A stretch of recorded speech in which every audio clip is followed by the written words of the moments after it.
sean bienvenidos a un nuevo episodio de Desenmascarando la Desinformación. Les habla Jessica Oshiro. Como les comenté anteriormente, hoy tenemos una entrevista con un invitado especial, Andrés Canizales, quien es comunicador social y director de Media Análisis.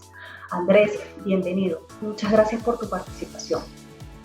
Gracias, Jessica, por esta oportunidad. Andrés, vamos a adentrarnos en el tema. En los episodios del podcast hemos hablado sobre desinformación y fake news, con todos los conceptos y formas, pero a tu criterio, ¿cómo ha evolucionado la desinformación en los últimos años, especialmente con el auge de las redes sociales y la inteligencia artificial? Bueno, es importante esto que señalas, o sea, es decir, todo esto que conocemos como desinformación es algo que históricamente ha acompañado al mundo, pues es decir, la circulación de mentiras, de noticias falsas.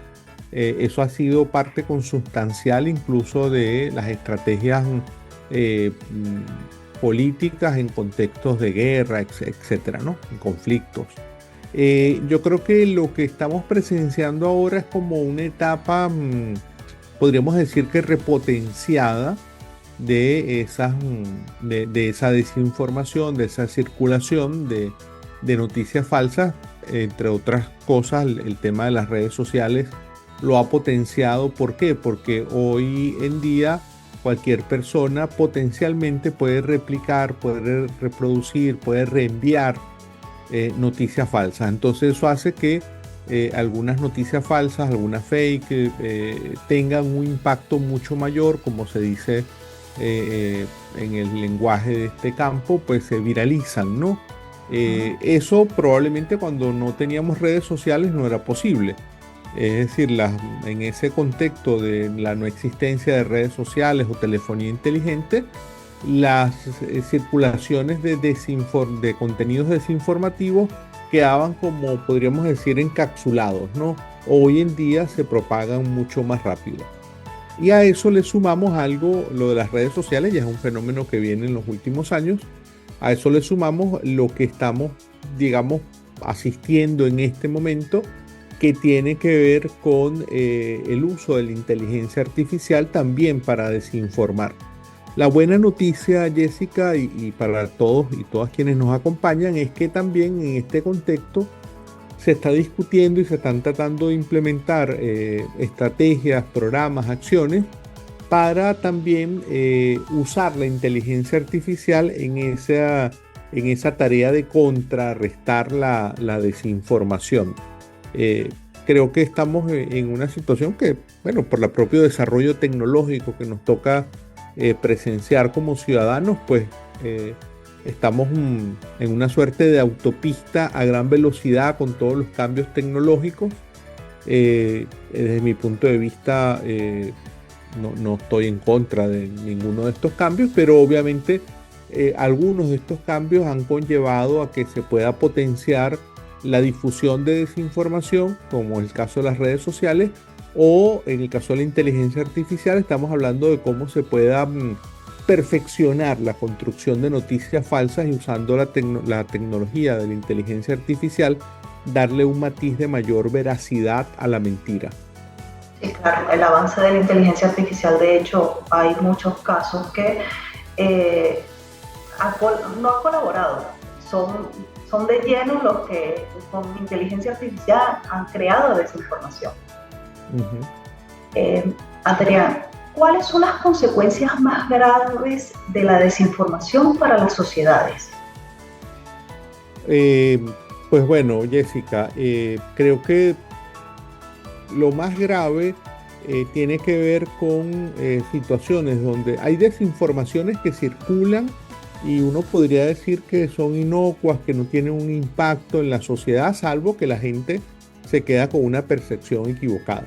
Pero, por ejemplo, lo que vivimos en torno a la COVID-19 hace pocos años, la pandemia, y cómo circuló tanta desinformación sobre las vacunas, eso sí puede tener un impacto directo. Es decir, que personas que hayan de alguna manera hayan comprado la narrativa de mentiras que se construyeron sobre la vacunación y que basado en información no confiable hayan decidido, por ejemplo, no vacunarse, eso tenía un impacto en esas personas de mayor riesgo de contraer la COVID todo lo que se propagó en términos de el origen de este virus, etcétera, ¿no? Todo eso termina teniendo un impacto en la vida cotidiana. Resulta muy llamativo que después de la pandemia, después de la COVID, esta situación mundial donde en todos lados estuvieron los gobiernos y las sociedades muy atentos al tema de COVID, en los últimos tiempos, cada cierto tiempo, vemos cómo se intenta generar una suerte de temor con la viruela del mono, la gripe porcina. Es decir, hay fenómenos que no es que están ocurriendo ahora, son fenómenos que afectan efectivamente la salud pública desde hace bastante tiempo, pero que en el contexto post pandemia se les quiere potenciar, generando, creo yo, un cierto temor, porque hasta ahora pues ningún organismo como la Organización Mundial de la Salud ha advertido de un riesgo de una nueva pandemia, por ejemplo, a pesar de que hay brotes de distintas enfermedades, virus, etcétera, circulando ampliamente en el mundo hoy. Entonces, yo creo que en el campo de la salud es uno de los temas donde hemos presenciado que hay un mayor riesgo de que la desinformación pueda tener un impacto en la vida de las personas. Con el tema de la migración también lo veo como un gran tema preocupante porque probablemente es lo que hemos visto en muchos relatos que se comparten luego en las redes sociales de personas, por ejemplo, que están cruzando por el Darién y después que pasan por el Darién dicen, bueno, si yo hubiese sabido todo lo que era pasar por este infierno, me lo hubiese pensado antes. Pero ya eso es posterior a vivir la experiencia porque también, y eso lo han estudiado varias organizaciones que trabajan con migrantes, pues hay mucha desinformación circulando en redes sociales para hacerles presentar a los migrantes, a las personas que tienen expectativas de emigrar pero que no tienen documentación, hacerles ver como que, bueno, hay riesgos, pero no es tan complicado cruzar el Darién o ir por tantos países para tratar de cruzar ilegalmente a Estados Unidos, etcétera. Hay una desinformación que intenta matizar los peligros, los riesgos que tiene esa migración. Allí, digamos, también se ve afectada la vida de la gente directamente, pues por no tener una información adecuada sobre los riesgos a los que se va a enfrentar. Claro. Bueno, partiendo de estos dos ejemplos que nos has dado sobre migración y lo del COVID, ahí te pregunto, ¿qué papel juegan las emociones y los sesgos cognitivos en la propagación de desinformación? Bueno, no es mi campo, no, en el equipo en el que yo estoy, que tenemos varios proyectos relacionados con desinformación desde Medianálisis, por un lado, cotejo.info y el Observatorio Venezolano de Fake News. No es mi área de especialidad, pero a grandes rasgos te podría decir que mucha de la desinformación se conecta con mis propias expectativas, mis propias emociones, lo que yo quiero que pase. Entonces, si yo me encuentro una desinformación donde se habla mal, por ejemplo, de un político al cual, digamos, yo no le tengo simpatía, eso rápidamente yo lo convierto en una verdad desde mi propio sesgo emocional, cognitivo, de cómo yo estoy viendo las cosas, ¿no? Allí hay un trabajo importante, no en términos positivos, que hacen los generadores de la desinformación. Es decir, la desinformación también es muy contextual, está muy relacionada con el contexto, con el aquí y el ahora de la sociedad, de los grupos, de las personas, de los países, y por tanto entran, digamos, en una conexión muy estrecha con lo que se está viviendo, lo que está viviendo esa sociedad, y por tanto, pues puede replicarse a partir de las emociones, de los miedos, de las expectativas, de las frustraciones que tenga personas en una sociedad por la dinámica política, económica, etcétera, pueden conectarse muy rápidamente con esa desinformación en un contexto donde necesitan, digamos, encontrar certezas o necesitan validar lo que es ya su prejuicio sobre ciertas cosas. Bueno, Andrés, para finalizar, ¿cómo podemos fomentar una cultura de verificación y el pensamiento crítico en la sociedad?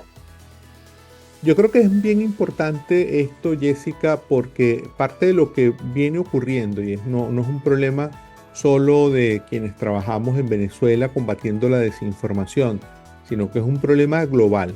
Eh, la desinformación, es decir, va como por una superautopista donde hay muchos carros circulando en volumen y el combate que se hace a la desinformación desde iniciativas periodísticas va como por una carreterita de un solo canal.